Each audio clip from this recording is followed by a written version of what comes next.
Tudo bem? Aqui é a tutora Yasnaide, Sebrae Manaus. Vamos dar continuidade aí ao nosso tema de anatomia e fisiologia e é o último tema do módulo, tá? Então vamos focar aí, no final da aula eu digo aí como é que vai ser o próximo módulo e a tarefa que eu vou deixar para vocês, tá bom? Vamos lá! Semana passada a gente falou sobre o sistema urinário, tá? E deixei um trabalho sobre o sistema endócrino, tá? E hoje nós vamos estar falando sobre o sistema reprodutor feminino e o sistema reprodutor masculino, tá? Vamos descobrir aí algumas coisinhas. Bom, o sistema reprodutor, tá? Ele tem a capacidade de gerar outro ser, lógico, né? Da nossa própria espécie. Onde dá-se o nome de reprodução, que ocorre assim o que? A perpetuação da nossa própria espécie. Pela reprodução do ser humano envolve dois sexos, né? No caso masculino e o feminino, que nós chamamos de sexuado, onde o homem contribui com o seu gameta, que nós chamamos de espermatozoides, e a mulher contribui com o gameta, que nós chamamos de óvulo, que é produzido no sistema reprodutor feminino, e o dos homens no sistema reprodutor masculino. No sistema reprodutor masculino, nós vamos encontrar alguns órgãos, tanto externos quanto internos, tá? Nos externos, vamos começar aqui, ó, com a parte de fora. Nós vamos encontrar o que? O pênis, que é o corpo, tá? E o saco, logo aqui embaixo, que é o saco escrotal, tá? Então, vamos começar aqui, olha só, o pênis, né? Ele é um órgão responsável pela cópula, que caracteriza possuir um tecido erétil. Só que assim, para ele poder ficar erétil, ele necessita de sangue, tá? Que é no momento que vai ter a tal da excitação sexual.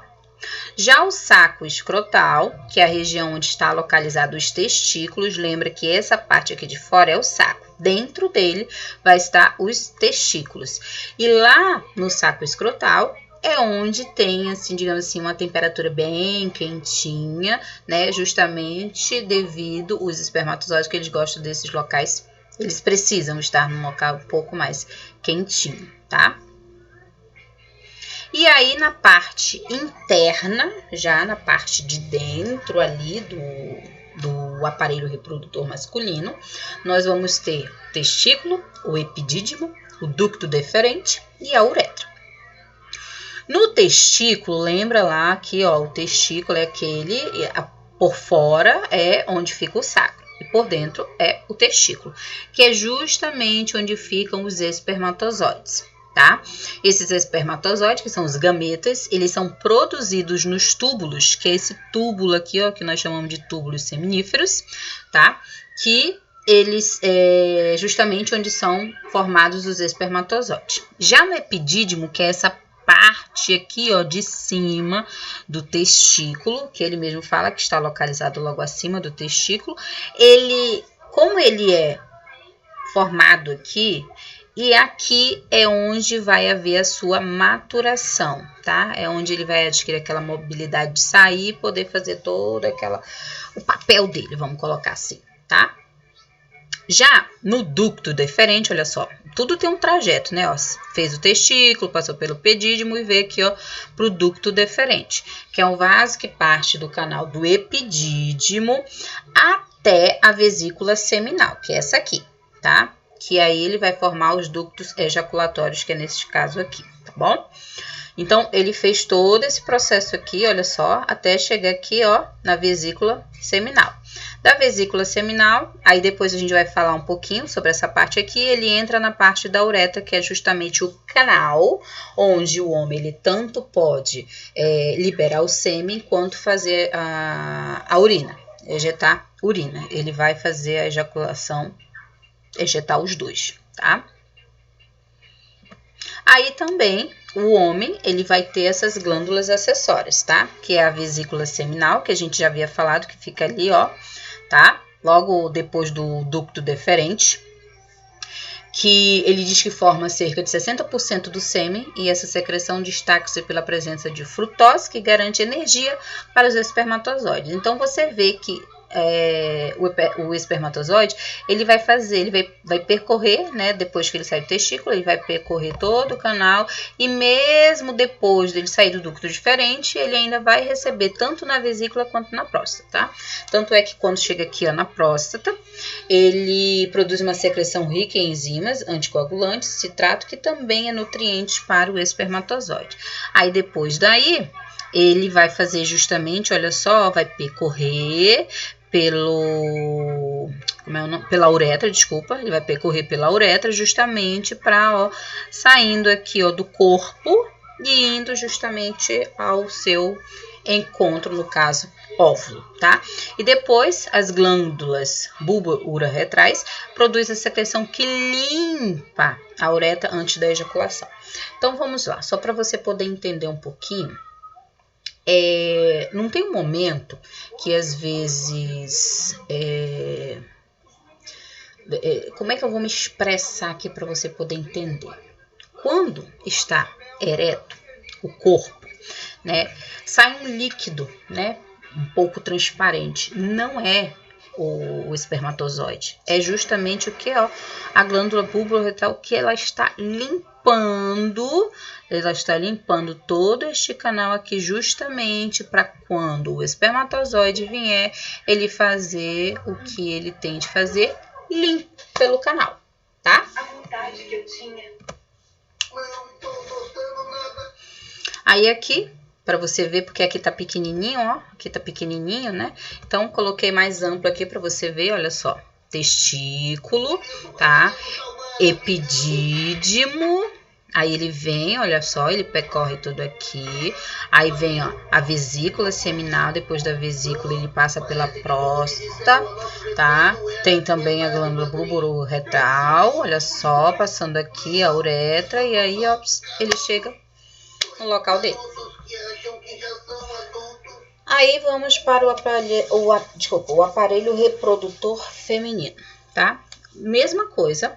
Tanto no homem quanto na mulher vai ter os órgãos externos e internos. Na mulher, os órgãos externos é formado pela vulva, os lábios maiores, lábios menores e o clítoris, tá?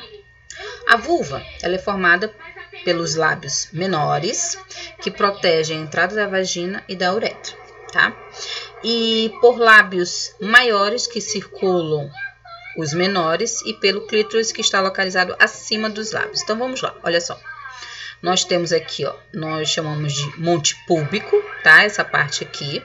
Aí aqui nós temos justamente aquele pinguelinho, vamos colocar assim, né, no popular, que é chamado de clítoris, tá? Aqui o canal vaginal. Os lábios, olha só, nós temos lábios menores aqui e mais aqui lábios maiores, que faz justamente o que? A proteção dessa parte externa, tá bom?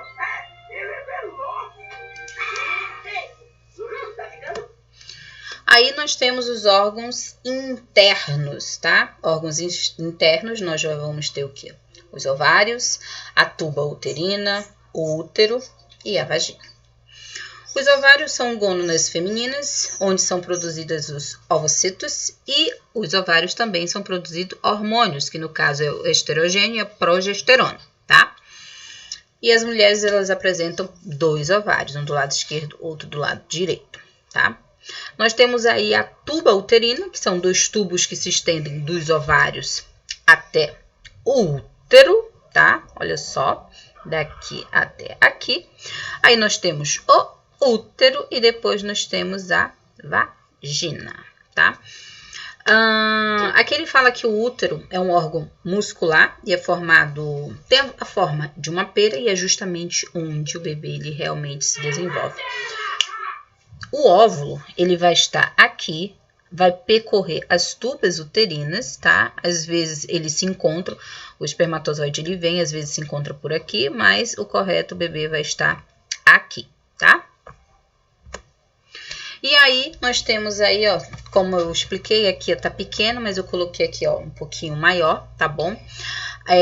Tem muita coisa pra gente falar realmente sobre o aparelho reprodutor feminino, mas às vezes o nosso tempo não deixa. É bom pessoalmente que a gente vai falando e tirando algumas dúvidas bem cabulosas, né? Vamos colocar assim. Porque aqui ainda falta a gente falar sobre a menstruação, sobre o ímen, né? Então tem bastante coisa ainda pra gente falar. Mas é só para vocês resumirem mesmo, ter uma noção de como é que funciona um pouquinho o nosso aparelho reprodutor, tá?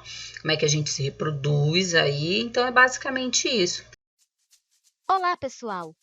Hoje nós vamos aprender sobre sistema reprodutor e gestação. Preparados? O corpo adulto. Na fase adulta, o organismo de homens e mulheres está plenamente preparado para gerar uma nova vida, ou seja, está pronto para reproduzir. O conjunto de órgãos relacionados à reprodução forma o sistema genital. O sistema genital dos homens. As ilustrações mostram os principais órgãos do sistema genital masculino e sua posição no corpo. Desde a puberdade, os testículos passam a produzir espermatozoides. Milhões de espermatozoides são gerados diariamente. Eles têm formato alongado, com cabeça e cauda. O deslocamento ocorre por meio de movimentos da cauda. Os espermatozoides são células muito pequenas e não podem ser vistos a olho nu. O sistema genital das mulheres. As ilustrações mostram os principais órgãos do sistema genital feminino e sua posição no corpo. Esses órgãos são internos ao corpo da mulher. Em geral, um óvulo, célula reprodutora feminina produzida pelos ovários, é liberado de um dos ovários a cada mês e lançado na tuba uterina. Esse processo se chama ovulação e começa a ocorrer na puberdade. O óvulo tem formato arredondado e é bem maior que um espermatozoide, mas ainda assim é muito pequeno. Essa é a imagem de um óvulo visto no microscópio. Ela foi ampliada 580 vezes e colorida artificialmente. O ciclo menstrual e o corpo feminino. Nas mulheres, a puberdade é marcada pelo ciclo menstrual. Todo mês, um dos ovários da mulher libera um único óvulo. A cada mês isso acontece.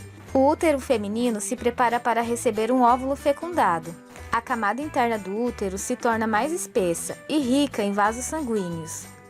Porém, na maioria dos meses, a fecundação não acontece. Então, a parte da camada interna do útero que se desenvolveu apenas para receber o óvulo fecundado é eliminada através da vagina na forma de um sangramento. É a menstruação, que geralmente dura 4 ou 5 dias. Depois de alguns dias, o ovário libera um novo óvulo, retomando o ciclo.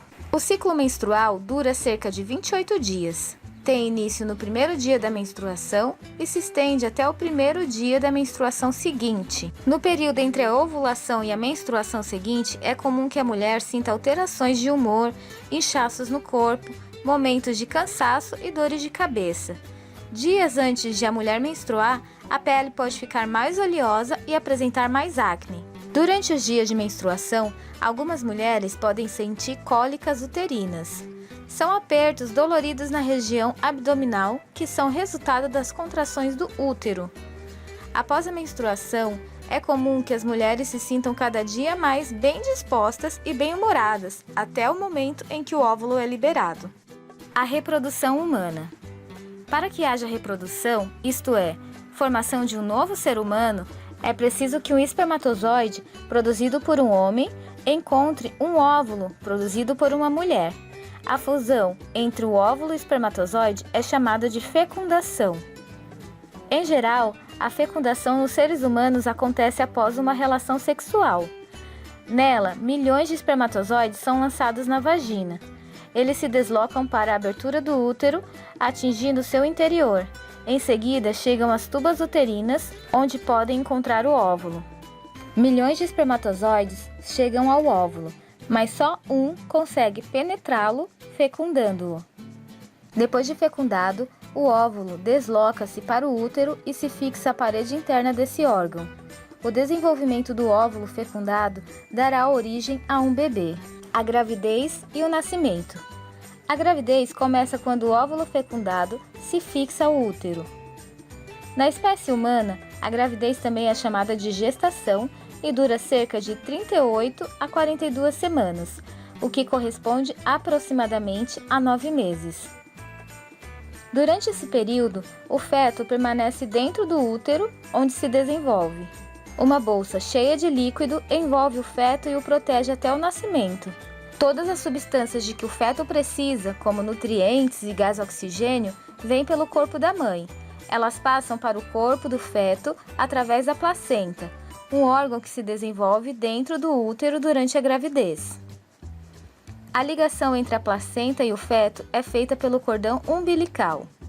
Também é por meio do cordão umbilical e da placenta que as substâncias produzidas pelo feto, que não podem permanecer em seu corpo, passam para o corpo da mãe, de onde são eliminadas.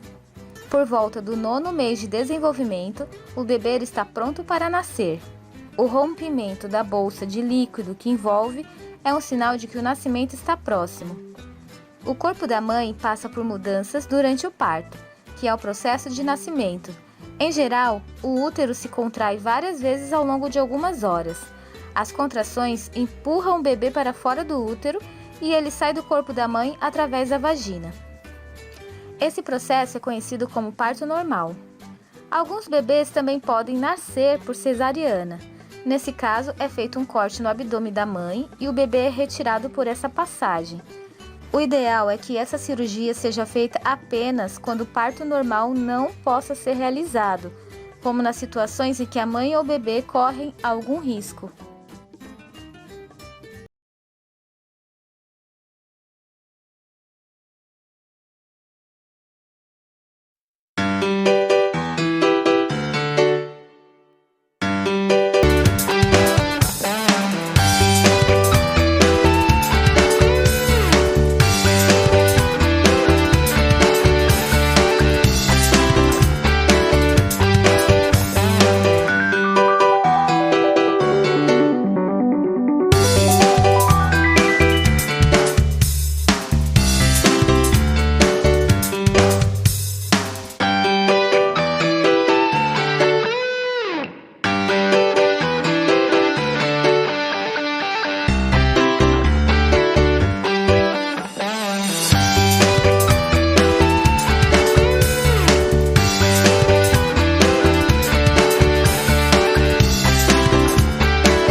E por hoje é só, pessoal.